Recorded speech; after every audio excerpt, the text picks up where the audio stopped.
আসসালামু আলাইকুম, welcome to my ইফরানা kitchen. সবাই কেমন আছেন? আলহামদুলিল্লাহ, আশা করছি সবাই ভালো আছেন। প্রথমে আমি একটি চাল কুমড়ো গাছের থেকে পাড়িয়ে নিব। আজকে চাল কুমড়ো দিয়ে বড় একটি কাতল মাছ রান্না করব। সাথে থাকবেন, আমার পাশে থাকবেন। চাল কুমড়োটা একদমই কচি। এখন আমি বড় একটি কাতল মাছ নিয়েছি, দিয়ে দিব 1 চামচ পরিমাণের লেবুর রস, 1 চামচ লবণ, 1 চামচ হলুদ, 1 চামচ মরিচ, 1 চামচ ধনিয়া, হাফ চামচ জিরা, হাফ চামচ আদা রসুন বাটা একসাথে ভালোভাবে মেখে নিব। এটা 30 মিনিটের মতো রেস্টে রেখে দিব। এখন জালি কুমড়াটা আমি কেটে নিব। জালি কুমড়াটা আমি সুন্দরভাবে লম্বাভাবে কেটে নিব।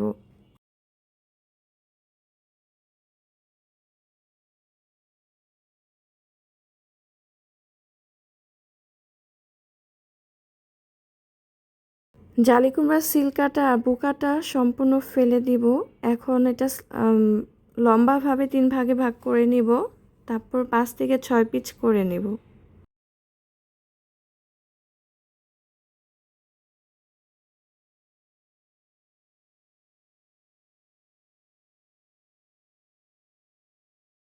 সুন্দরভাবে এখন আমার এই তো পিসগুলো হয়ে গেছে। এখন এগুলো ভালোভাবে ধুয়ে গরম পানির মধ্যে লবণ দিয়ে সামান্য হলুদ দিয়ে আমি জালি কুমড়াগুলো সিদ্ধ করে নিব। সিদ্ধ আমার হয়ে গেছে। এখন এটা ভাপ দিয়ে দিলে এটা গন্ধ থাকে না। এখন একটি প্যানের মধ্যে আমি বেশ কিছু তেল দিয়ে দিব, 1/2 কাপ পরিমাণে। এখন মাছগুলো ভালোভাবে ভেজে নিব।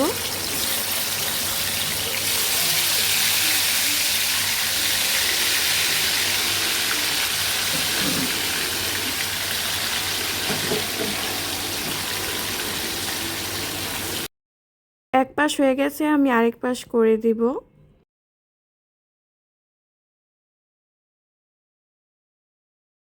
মাছটা আমি হাই হিটে ভেজেছি। 4 মিনিট পরে আমি এটা আরেক পাশ করে দিচ্ছি। মাছটা আমার ভাজা হয়ে গেছে দোনো পাশ।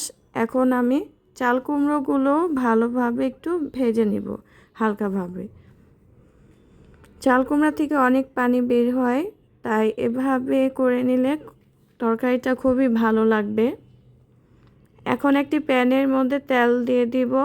হাফ কাপের বেশি পেঁয়াজ দিয়ে দিয়েছি। এখন ভালোভাবে নেড়ে আদা রসুন বাটা 1 চামচ পরিমাণে দিয়ে দিব।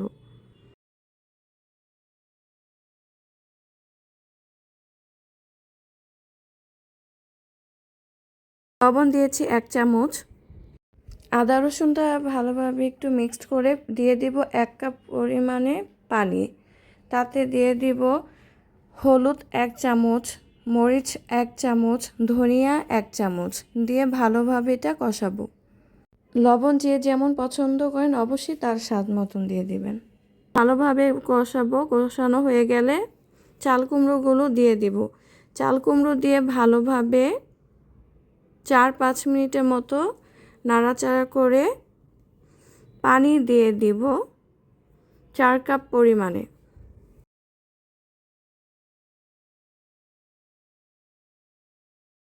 পানি ফুটে আসলে দিয়ে দিব মাছগুলো। প্রথমে আমি মাছের মাথাটা দিয়ে দিব। আমি মাছের মাথাটা নিয়েছি কারণ মাছটা পুরাই টাটকা ছিল, পরে ফ্রিজে রাখলে এটা ভালো লাগে না।